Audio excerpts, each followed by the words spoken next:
The Phantom Thief of Venice, 2018.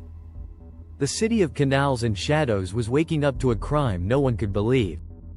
The Galleria di Serenità was a small but revered museum. It held some of the finest Renaissance paintings in private hands, priceless works whose value stretched beyond money.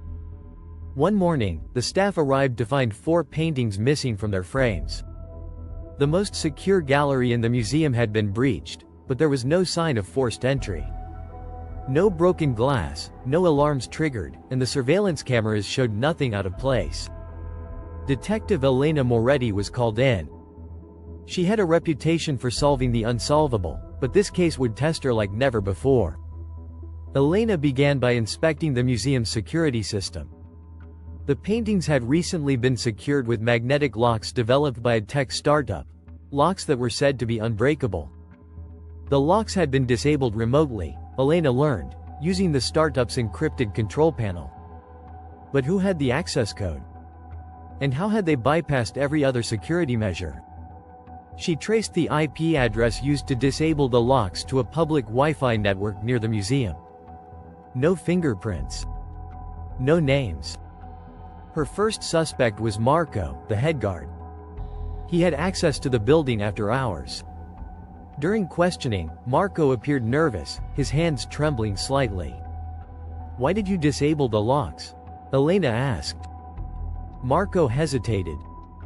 "I didn't want to. I was forced." Elena pressed harder.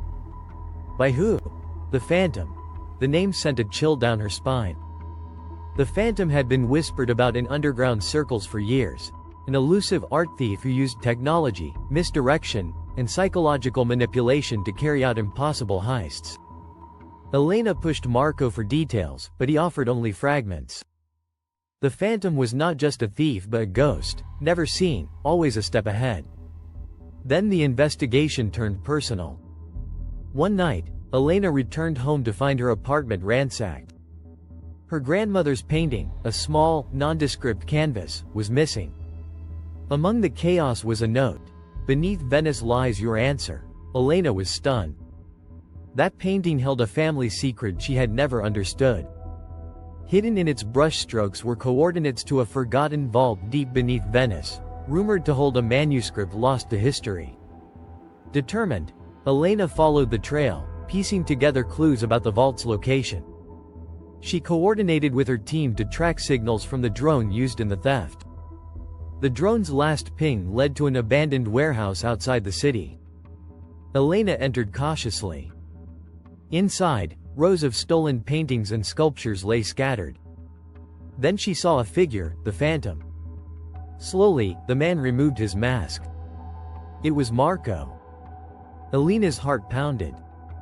Marco, the man she had interrogated, the man she thought had no choice, was the mastermind all along. Marco's confession shattered everything. Years ago, he had faked his death after falling into debt and dangerous company. He had become the Phantom to protect the manuscript from falling into the wrong hands. But the true enemy was someone else. The CEO of the startup that built the magnetic locks. The CEO's greed had led him to orchestrate the thefts, planning to sell the manuscript to a secret collector who wanted to erase Venice's history for profit.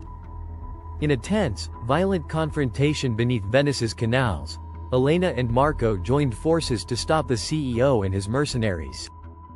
Bullets rang out, water splashed, and secrets spilled like the tides. With quick thinking and courage, Elena secured the manuscript and the stolen art. The CEO was arrested. Marco disappeared afterward, leaving Elena with a message: "The Phantom never truly dies. Watch the shadows." Elena stood on a bridge at dawn, gazing at the waking city, knowing the story was far from